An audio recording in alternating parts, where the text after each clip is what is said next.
Sir, we are deeply committed to changing the condition of living of millions of our people, the vast majority of whom live in great poverty. When we talk of the most urgent problems in the country, which are the removal of poverty and the lessening of disparities, our slogans have been made the matter of jokes and of ridicule. Any subject, any question, any debate has evoked the taunt as to what about Garibi Hatao. Surely poverty is too agonizing a state to be joked about except by those who have no idea what it is and have no real sympathy with those who live in the state of poverty. If you want to look at the question seriously and sincerely, we know that the poverty of ages cannot be wiped out in a few weeks, a few months, or even a few years. Anybody who pretends that he can do so is obviously trying to mislead the public. We have never said that we can achieve this by a miracle. We have never said that it can be done by magic. We have always said that certain steps have to be taken, deliberate, determined steps, and by those steps we will remove the poverty of this country. But this also requires a change in social outlook. There is talk of compensation. Even today we have heard some of it. Everyone knows that this is a subject about which I feel very strongly, and I would like to put my views before the House as I have put them on previous occasions. When we talk of compensation, it is compensation for land, compensation for a place or a big house. I should like to ask honorable members, what about compensation for injustice? What about compensation for forced labor, for the eviction of landless people, for land unfairly grabbed? What happens when a mill is closed, its machinery run down, its reserves eaten away, even provident funds diverted to private purposes? A small man's business is closed and a partner driven to the street and other such things of the capitalist system.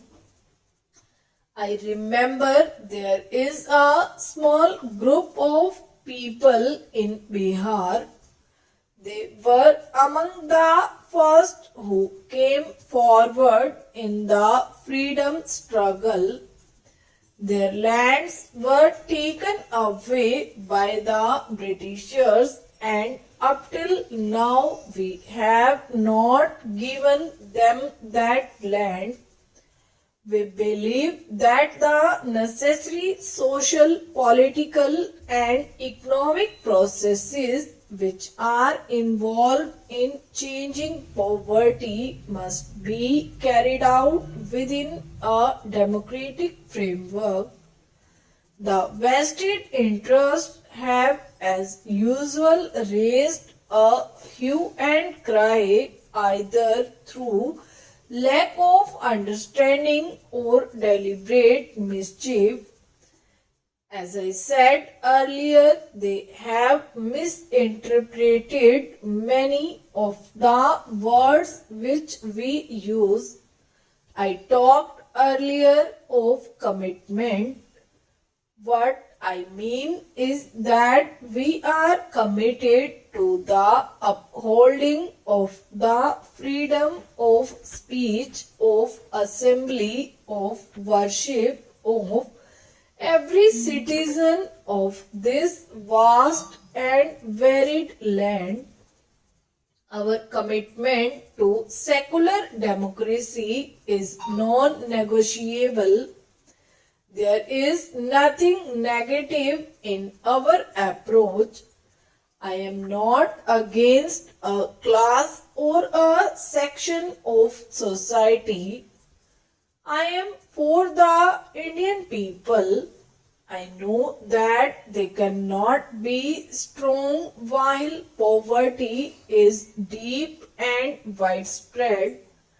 I know that they cannot be united while there are disparities and while all sections, including the minorities, do not have a full sense of security and a full sense of participation in the development of the country. Democracy is not worth much if it does not involve all the people. I can assure this House and the country that our commitment to upholding in every possible way the fundamental rights of our citizens remains absolute. Even when we speak of imposing certain restrictions on property rights, our intention is not to abolish property. Only where property rights are in conflict with public purpose, the public purpose must hold sway. Our people understand this. In the last elections, every possible attempt was made to scare the people and to mislead them into believing that all property would straight away be taken away. Those who indulged in such a propaganda miscalculated and underestimated the wisdom of our people, a wisdom based not on formal education but on personal experience. Some of us have joked and some have shown temper and some have sincerely pleaded their cause, but I would urge all honorable members to approach the issues involved in our amendment with calm and sober reflection. These amendments have significantly social and political import which we must try to understand in all seriousness.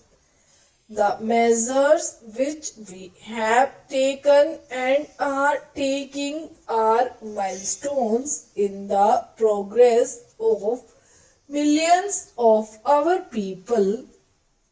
They have come to be regarded by the people as marking a new stage in their struggle to build a social, more humane and just society.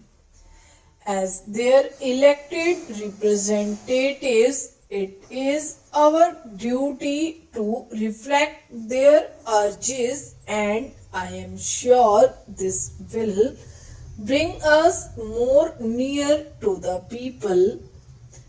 It is in that spirit that I commend to you the acceptance of this bill.